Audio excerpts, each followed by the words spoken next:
Hello दोस्तों, मैं सुनील शर्मा स्वागत करता हूं आपका अपने यूट्यूब चैनल में। आइए अब इरिगेशन की सीरीज को आगे बढ़ाते हुए हम लोग फ्लो इरिगेशन का अगला टॉपिक डिस्कस करते हैं। ठीक है। फ्लो इरिगेशन का एक लेक्चर मैं आप लोगों को दे चुका हूं। अब ये लेक्चर जो होगा आई होप लास्ट लेक्चर होगा फ्लो इरिगेशन का। इसके बाद वाला टॉपिक में हम लोग कैनाल हेडवर्क से स्टार्ट करेंगे और फिर क्रॉस ड्रेनेज वर्क पढ़ेंगे। इसके बाद हालांकि आपके बुक के अकॉर्डिंग कैनाल की डिजाइनिंग के क्वेश्चन दिए गए हैं, मतलब कैनाल की डिजाइनिंग वाले चैप्टर दिए गए हैं और कैनाल्स की बाकी सारी, लेकिन मैं हेडवर्क और क्रॉस ड्रेनेज वर्क क्यों पढ़ाऊंगा इसके बाद, क्योंकि वो एक तो एग्जाम पॉइंट ऑफ व्यू से बहुत ज़्यादा जरूरी हैं। छोटे चैप्टर हैं जो ज़्यादा नंबर ऑक्यूपाई करते हैं। ठीक है। तो पहले उनको पढ़ लेंगे, उसके बाद फिर हम लोग उन चैप्टर्स को पढ़ेंगे। उनका आपस में कोई लेना देना नहीं है, ऐसा नहीं होगा कि कोई प्रॉब्लम आएगी। तो आई होप ये चीज़ें आप समझ लीजिए पहले फ्लो इरिगेशन का। इससे भी ये पूरा थ्योरेटिकल टॉपिक आज हम लोग कवर करने वाले हैं, जिससे अच्छे खासे नंबर आपके एग्जाम में आने वाले हैं। ठीक है ना। इससे इसमें थ्योरेटिकल क्वेश्चन निश्चित रूप से बनना ही बनना है। कोई ना कोई एक क्वेश्चन आपके एग्जाम में इससे आना है। अब कौन सा आएगा इसलिए ध्यान से पढ़िए इसको। कोई भी टॉपिक इसमें से रैंडमली उठा के आपसे पूछ सकता है कि इस पर टिप्पणी लिखिए या इसके बारे में समझाइए। तो इन चीज़ों को अच्छे तरीके से समझ लीजिए, फिर देखते हैं हम लोग क्या करना है कैसे करना है। इसके बाद वाले लेक्चर में हम लोग निश्चित रूप से कैनाल हेडवर्क से स्टार्ट करूंगा मैं। ठीक है। तो चलिए आइए देखते हैं selection process of canal, selection of canal alignment. देखिए कल हमने आप लोगों को जो टॉपिक बताया था फ्लो इरिगेशन में, उसमें ये सब सारी चीजें डिस्कस कर दी कि कैनाल क्या है, उसका सिस्टम क्या है, कैनाल के टाइप क्या होते हैं। ये सारा डिस्कशन तो मैंने कल के लेक्चर में कर दिया है। कल के लेक्चर मतलब इसके पहले वाला जो लेक्चर है उसमें मैंने कर दिया है फ्लो इरिगेशन वाले के पहले टॉपिक में। ठीक है ना।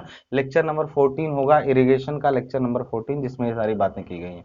अब ये लेक्चर में हम लोग देखते हैं सिलेक्शन ऑफ कैनाल अलाइनमेंट एक टॉपिक है। हिंदी में आपसे क्वेश्चन इस तरीके से पूछता है कि किसी नहर का संरेखण निर्धारित करते समय आप किन बातों का ध्यान रखते हुए हैं, समझाइए उसको। ठीक है। अलाइनमेंट क्या होता है? नहर किस जगह से होकर के जाएगी यह तय करना ही उसका अलाइनमेंट तय करना कहलाता है। ठीक है। नहर किस जगह से होकर के जाएगी ये तय करना ही उसका अलाइनमेंट तय करना कहलाता है। अब ये कैसे पता चलेगा कैसे कहां से नहर ले जाएं? नहर ले जाने का उद्देश्य तो आप लोग समझ ही चुके हैं कि नहर ले जाने का मतलब होता है कि किसी नदी से पानी लेकर के उसको टेल पॉइंट तक, जहां तक के लिए इरिगेशन का प्रोजेक्ट हो उस नहर से, वहां तक पानी पहुंचाने का काम जो है वो कैनाल करती है। और कैनाल निकालने के लिए हम किसी नदी या नहर के ऊपर हेडवर्क्स का निर्माण करते हैं। नदी के ऊपर एक हेडवर्क का निर्माण करेंगे जिससे कैनाल में पानी जाएगा। उसके लिए बियर बैराज का मदद लिए थे। ये सब शॉर्ट चीजें मैं आपको बार बार समझाता चल रहा हूँ ताकि माइंड में फीड होता चले। मैं बार बार एक ही चीज बोल रहा हूँ।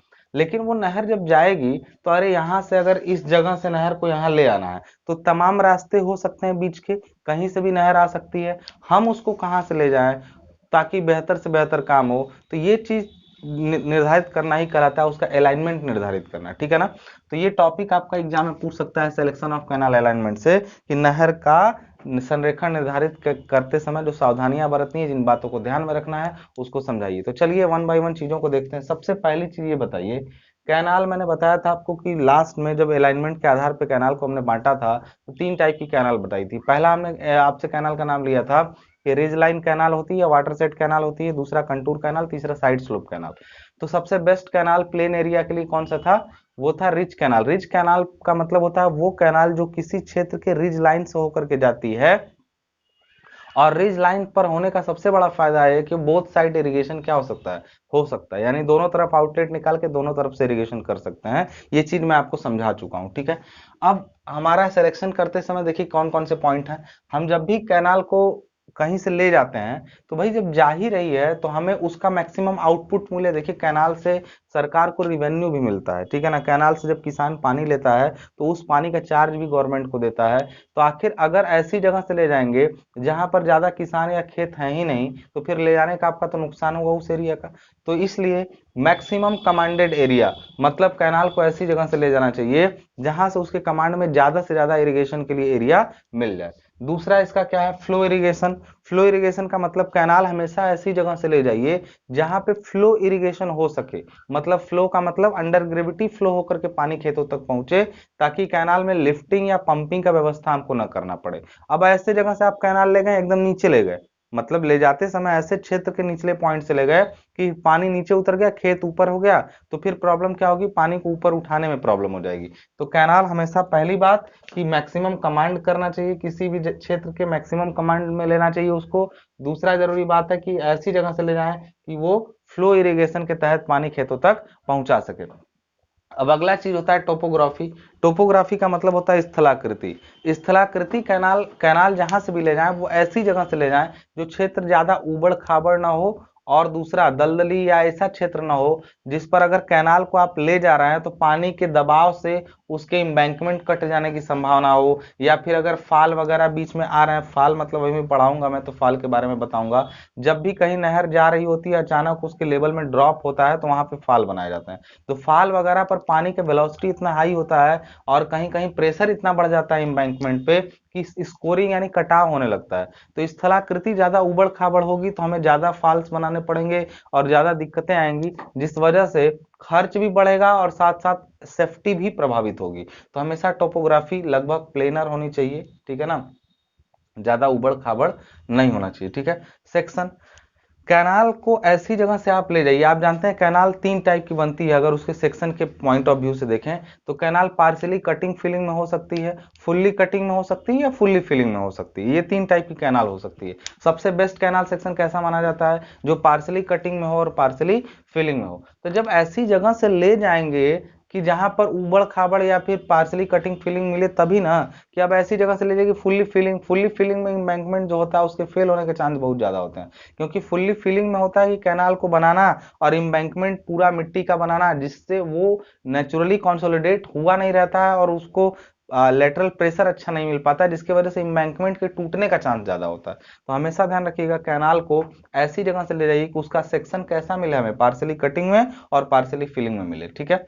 लेंथ, कैनाल को अगर एक जगह से दूसरी जगह ले जाना है तो हमारी कोशिश हमेशा रहनी चाहिए कि कैनाल की लंबाई कम से कम हो। मतलब जहां से एक जगह से पानी उठाए दूसरे जगह तक पहुंचे, तो यानी कि बहुत ज्यादा बिना मतलब का घुमा रहे हैं, जरूरत है तो घुमाइए, लेकिन ये कोशिश करिए कि कम से कम लंबाई, और कम लंबाई की नहर का खर्चा भी कम आएगा, कंस्ट्रक्शन भी कम होगा, बस इसी वजह से, ठीक है।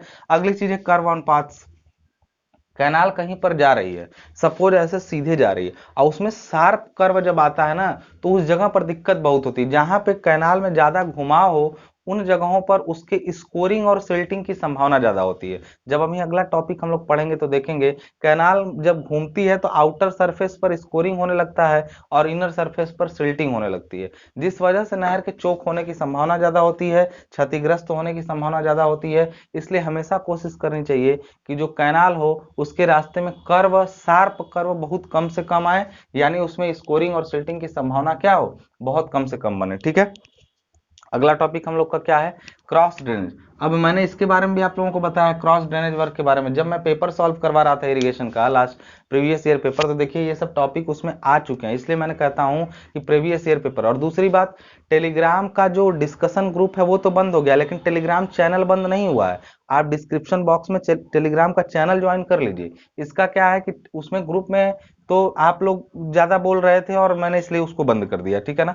तो जो टेलीग्राम का ग्रुप है जिसमें कोई कंटेंट भेजना हुआ चैनल पर, वो आप लोग ज्वाइन कर सकते हैं। वो टेलीग्राम ग्रुप का लिंक जो है वो डिस्क्रिप्शन बॉक्स में आपको वीडियो का मिल जाएगा। उसमें ज्वाइन करने का फायदा है कि कोई भी टेबल हुआ, सरन हुआ, ये सब उसमें समय समय पर मैं भेजता रहूंगा, ठीक है। तो प्लीज टेलीग्राम ग्रुप को ज्वाइन कर लीजिए, ठीक है।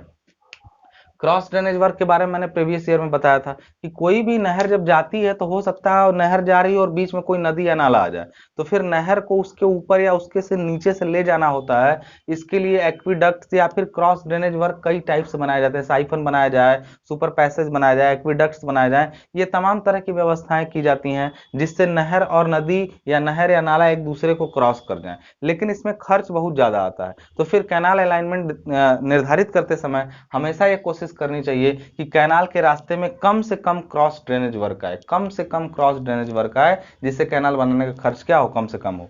और लास्ट ये आपका है एक्विजिशन। जब भी कैनाल हम लोग बनाते हैं तो हमारा कहीं ना कहीं किसी न किसी की जमीन से ही लेकर ही जाएंगे। तो उस केस में होता क्या है कि जो अधिग्रहण करना पड़ता है हमें जमीन का, अगल बगल के जो किसान होते हैं उनकी जमीनों को हमें खरीदना पड़ता है ताकि नहर ले जाए। तो ऐसा विवादित जमीन न लिया जाए, विवाद रहित होना चाहिए, यानी अधिग्रहण आसानी से हो जाना चाहिए, एक्विजिशन में प्रॉब्लम नहीं आनी चाहिए। एक्विजिशन मतलब अधिग्रहण जो है वो आसानी से होना चाहिए, ताकि और विवादित नहीं होना चाहिए, ताकि नहर के निर्माण शुरू होने में कोई बाधा उत्पन्न न हो। क्योंकि अलाइनमेंट देखिए कैनाल कंस्ट्रक्शन करते समय नहीं किया जाता, पहले अलाइनमेंट निर्धारित हो जाता है, उसके बाद कैनाल का कंस्ट्रक्शन स्टार्ट किया जाता है। बात समझ में आ रही है? उसकी ड्राइंग बन जाती है कि यहाँ यहाँ से जाएगा, पहले से डिसाइड हो जाता है, फिर निर्माण उसका शुरू होता है। तो हमेशा ध्यान रखिए जो उसका एक्विजिशन होता है कैनाल का, वो अच्छे तरीके से हो जाए और उसके निर्माण में कोई बाधा बीच में ना आए। और लास्ट चीज होती है कंस्ट्रक्शन मटेरियल। हमेशा नहर को इस तरह से भी ध्यान रखना चाहिए कि जो भी निर्माण के लिए उसके आवश्यक चीजें हैं वो उसके अगल बगल से उपलब्ध हो। ऐसे ही जंगल में से लेके नहर ले जाइए कि कोई भी सामान की जरूरत पड़ जाए तो वो वहां पे अवेलेबल ही ना हो। तो these are the points which have to be kept in mind while aligning a canal. तो मतलब एक कैनाल का अलाइनमेंट करते समय इन चीजों को दिमाग में रख करके आप चलेंगे तो एक बेहतर अलाइनमेंट कैनाल का तैयार हो पाएगा। ये क्वेश्चन आपके एग्जाम में बार बार आता है। अच्छा, इसको समझ लिए हो तो अब अगला चीज है alignment of water course. Water course मतलब होता है गुलों का। गुल मतलब क्या होता है? अरे भाई, नहर से डिस्ट्रीब्यूट, नहर जब निकलती है तो उससे ब्रांच कैनाल निकलती है, ब्रांच से डिस्ट्रीब्यूटरी, फिर माइनर, माइनर से गुल निकलते हैं। गुल मतलब वाटर कोर्स। वाटर कोर्स जो होते हैं वो किसानों की जिम्मेदारी होती है, वो अपने खेतों तक उसको पहुंचाने के लिए करते हैं। लेकिन किसान भी एक वाटर कोर्स बना रहा है तो उसको भी ये प्रयास करना चाहिए कि वाटर कोर्स का भी अलाइनमेंट ऐसा हो जिससे ज्यादा से ज्यादा फायदा हो और कम से कम हमें उसमें मतलब एफर्ट लगाना पड़े। ठीक है, हमेशा यही उद्देश्य रहा है कि एफर्ट कम से कम लगे और फायदा ज्यादा से ज्यादा हो। तो इसलिए गुलों के भी संरेखण पर अगर हम बात कर ले क्या क्या नियम है, तो मैं कुछ लाइन्स आपको पढ़ देता हूँ गुलों के संरेखण से क्या क्या। पहली बात कि कोई भी गुल की लंबाई ऐसा नहीं रहना चाहिए कि कैनाल से, मोंगे से जब गुल निकला, मोंगा मतलब समझ रहे हैं ना, आउटलेट, आउटलेट से जब कोई नाली निकलती है, आउटलेट तक की जिम्मेदारी गवर्नमेंट की है। मैंने बताया था कि कोई भी नहर से आउटलेट खुलेगा तो उसी के आधार पे गवर्नमेंट आपसे चार्ज करेगी। आउटलेट निकल रहा है, उससे पानी खेतों तक पहुंच रहा है, तो वो जो खेतों तक पानी पहुंचाने वाली पतली नाली होती है जो कि ज्यादातर कच्ची बनाई जाती है, तो उस नाली को हम लोग वाटर कोर्स कहते हैं। लोग अगर सुविधा चाहें तो उसको पक्का भी बना सकते हैं जिससे लॉसेस कम से कम होंगे और उसमें ज्यादा से ज्यादा पानी आपको समय पर अवेलेबल हो जाएगा बिना चोक हुए। तो कच्चे भी बनाए जाते हैं। गुलों का निर्माण करते समय पहली चीज ये ध्यान में रखनी है कि गुल की लंबाई 1 से 3 किलोमीटर से ज्यादा ना हो। दूसरी चीज आप क्या ध्यान में रखेंगे कि गुल भी रिज लाइन पर बनाया जाए। गुल भी रिज लाइन पर बनाए जाने का मतलब हुआ, देखिए रिज लाइन एक ऐसा चीज है कि उस पर बनाए जाने पर हमेशा दोनों तरफ सिंचाई संभव। दूसरी अगली चीज होती है कि गुल को रिज लाइन पर बना, आप किसी के खेत के बीच से ले जा रहे हैं, खेत की बाउंड्री पर गुल रहे ना तो बहुत अच्छा होता है। क्यों? क्योंकि उससे खेत में पानी पहुंच जाता है। बीच से जाएगा तो उसका नुकसान करेगा, किसान का नुकसान करेगा। इसलिए गुल हमेशा खेत की बाउंड्री पर बनाए जाने चाहिए, जिससे क्या हो जाए, मतलब जिस भी खेत में पानी देना हो उस पर पानी आसानी से पहुंच जाए। आगे आपका है कि गुल जो है ज्यादातर कच्चे होते हैं, इसलिए अगर रेतीली जमीन है या फिर बलुई मिट्टी है वहां से ले जाएंगे तो इसके ढह जाने के, इसके कट जाने के चांस ज्यादा होते हैं। तो हमेशा गुलों को लगभग पथरीली मिट्टी से लेके जाना चाहिए, जिससे क्या होता है, फायदा होता है। तो गुलों का ये सब जो आपका व्यवस्था है, ये सब छोटी छोटी चीजें हैं जिनको ध्यान में रखना है आपको। और गुल बनाए हैं तो भाई ऐसा बनाइए कि जहां तक पहुंच हो सके, अंतिम छोर तक भी पानी उससे क्या हो सके, गुलों पर पहुंच सके। और बाकी कुछ खास नहीं है गुल के निर्माण में। ज्यादातर जो नहर में चीजें थी, अगर आपको एग्जाम में याद ना है तो देखिए ये सारी चीजें आप गुल में भी अप्लाई कर सकते हैं। कोई अच्छा बताइए, कोई नहर निकालनी हुई या गुल, तो बहुत क्या अंतर होगा उनके अलाइनमेंट में? बस यही है कि ये अलाइनमेंट बहुत ध्यान पूर्वक बनाया जाता है इंजीनियर्स वाला, और गुल तो किसान खुद ही निर्धारित करता है कि कहाँ से कहाँ ले जाना है हमको। ठीक है, तो ये सारी व्यवस्थाएं हो गई। अब अगली चीज आता है इनंडेशन कैनाल। इनंडेशन कैनाल का मतलब होता है बाढ़ नहरें। ठीक है, कई बार क्वेश्चन ये पूछता जाता है कि बाढ़ नहरें क्या होती हैं और ये बाकी जो मेन कैनाल है उनसे किस प्रकार से अलग है। ठीक है, तो एक चीज जान लीजिए, बाढ़ नहरें मतलब होता है जो केवल बाढ़ के समय में, यानी बरसाती नहरें भी इनको बोलते हैं, इनको इनंडेशन कैनाल को बरसाती नहरें भी बोलते हैं या नॉन पेरेनियल कैनाल भी बोलते हैं। ठीक है ना, ये ऐसी नहरें होती हैं जिनका पढ़ी लिख के लिए आता है, बोलता है कि बाढ़ नहरें क्या है बताइए और ये मेन कैनाल से किस प्रकार से भिन्न है, उनको भी समझ, तो आप बता देंगे बाढ़ नहरें वो नहरें होती हैं जिनमें पानी केवल बरसात के मौसम में अवेलेबल होता है, इसलिए इन्हें बरसाती नहरें भी कहते हैं। पहली चीज। दूसरी चीज, इनमें सिस्टम क्या होता है पानी का, बाढ़ नहरें नदियों से निकाली जाती हैं, जैसे मेन कैनाल निकाली जाती है, लेकिन मेन कैनाल में पानी हमेशा बना रहता है, जबकि बाढ़ नहरों में जब नदियों में बाढ़ आती है और उसका लेवल ऊपर उठता है तभी उनमें पानी पहुंचता है बाढ़ नहरों में। तो बाढ़ नहरें ज्यादातर मुगल कालीन समय में बनाई गई थी, जो मुगल लोग थे ना, तो उन्होंने ज्यादातर बाढ़ नहरों का निर्माण कराया था। तो बाढ़ नहरों में एक कुछ फायदे ये होते हैं कि हम लोग को, जैसे नदी में बाढ़ आ गई तो बाढ़ आने से नुकसान क्या हुआ कि अब वो नदी के अगल बगल के क्षेत्रों में पानी फैलेगा। तो बाढ़ नहरें ये भी फायदा करें कि एक तो सिंचाई हो जा रही है उनसे समय से, दूसरा ये फायदा उनसे हो जा रहा है कि जो बाढ़ में पानी बहना था वो पानी का, जैसे नदी यहाँ पे है, नदी का लेवल में पानी उठा, तो जैसे उठे, अब बाढ़ नहर मान लीजिए यहाँ से निकाली गई है, नदी इसी जगह से जा रही है तो इसमें तो पानी जाएगा नहीं, ये ऊपर हो गया बाढ़ नहर, और ये नीचे, जैसे ही पानी का लेवल उठता है ये तुरंत इसमें ड्रॉप कर जाता है और पानी बाढ़ नहरों से होकर के पानी क्या होता है, चला जाता है खेतों की सिंचाई करने लायक। तो इनका देखिए फायदा तो यह है, लेकिन कि जब जब पानी का लेवल उठेगा नदी में तब तक इनमें पानी आ जाएगा। नुकसान कुछ इस तक की कि भाई जब बाढ़ का पानी नदी में उठता है तो इसका मतलब बरसात हो रही है, और बरसात हो रही तो सिंचाई को वैसे भी बहुत ज्यादा जरूरत नहीं होती है। तो इस वजह से ये कह सकते हैं कि अगर बहुत नजदीकी क्षेत्र में खुद ही बाढ़ आई हुई है तो बरसात से ही पानी सिंचाई का काम हो जा रहा है, तो उन नहरों की वैसे भी कोई खास जरूरत नहीं है।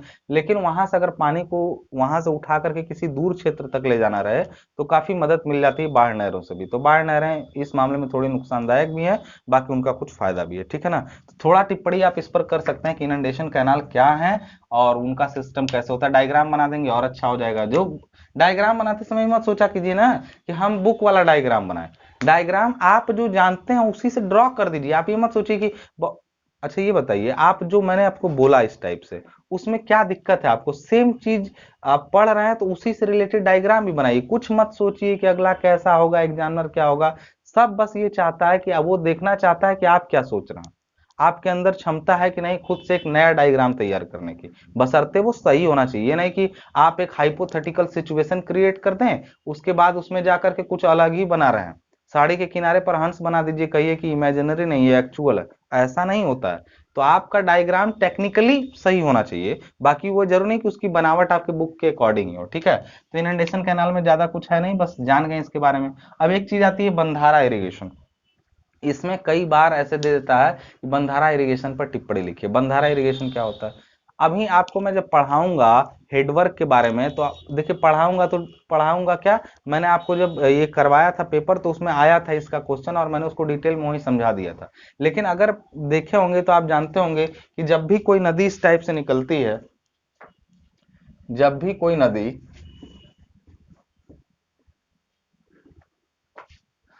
जब भी कोई नदी ऐसे निकल रही है, ठीक है,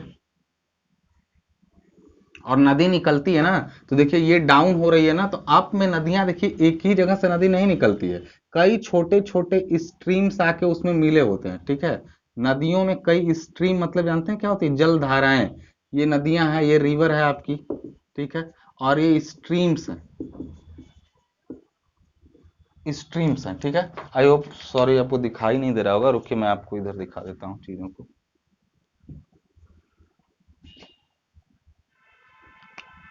सपोज करिए ये आपकी नदी आ रही है ऐसे ऐसे, और इसमें स्ट्रीम्स ऐसे आपकी आके मिली हुई हैं,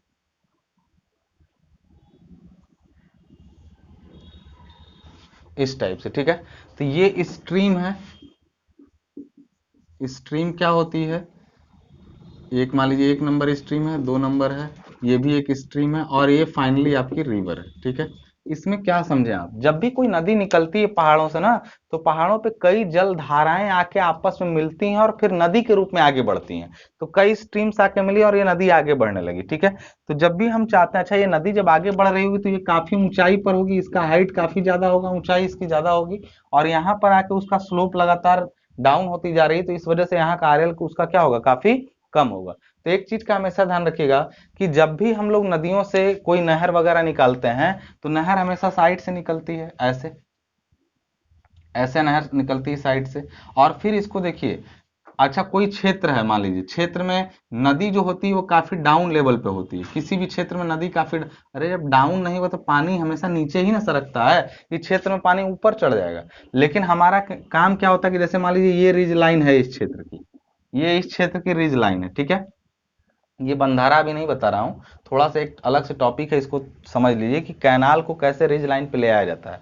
मान लीजिए यहाँ पर कैनाल है, यहाँ रिज लाइन है, इसका आरएल जो है मान लीजिए यहाँ पे 800 है, आरएल 800 है इसका, ठीक है।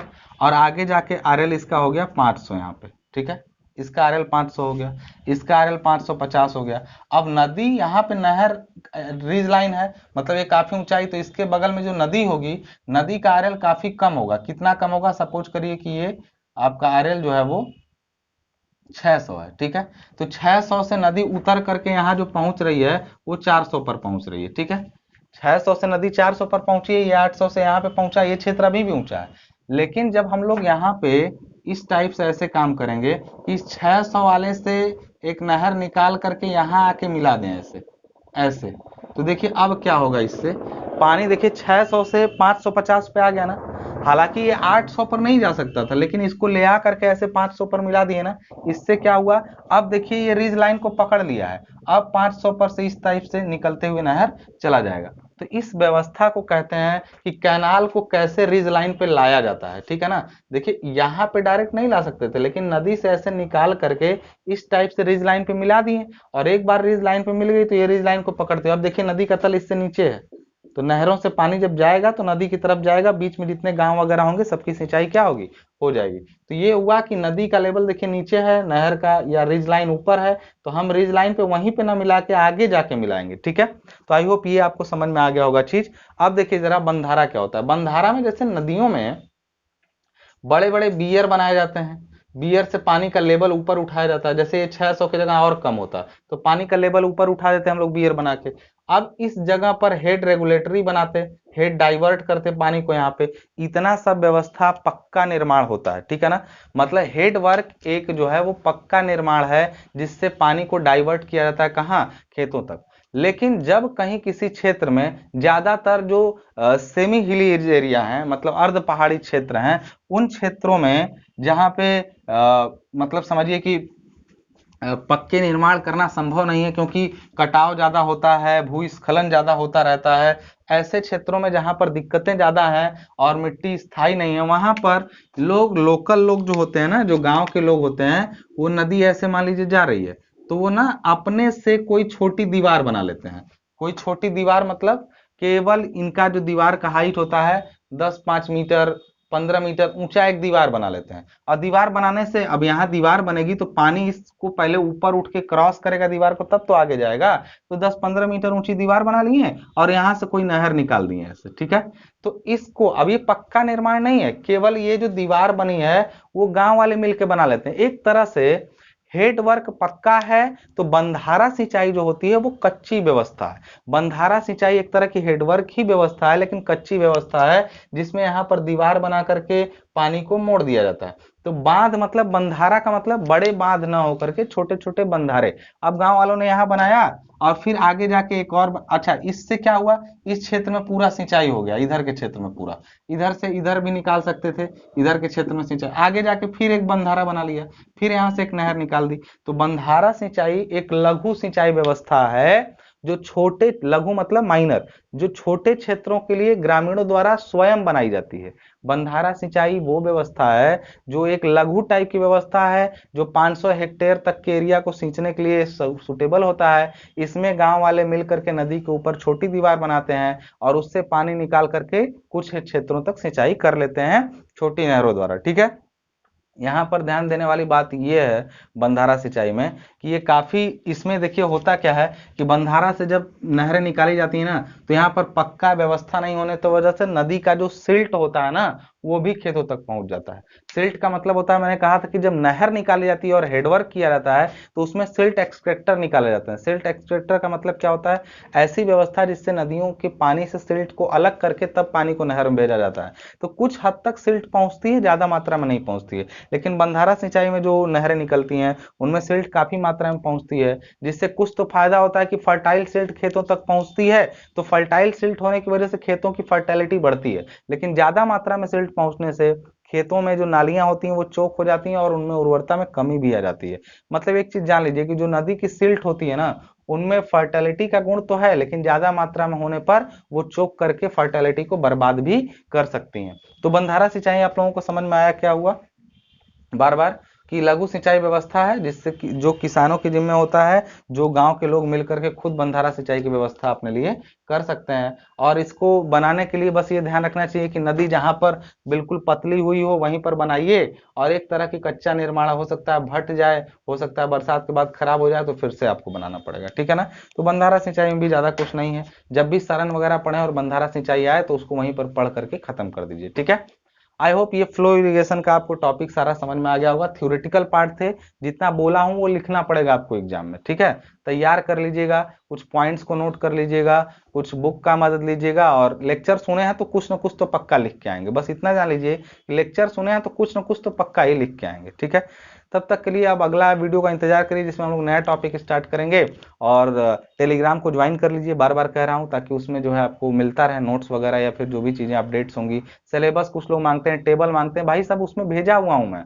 अलग अलग व्हाट्सएप पे मैसेज करेंगे, हम किसको किसको रिप्लाई दें बताइए।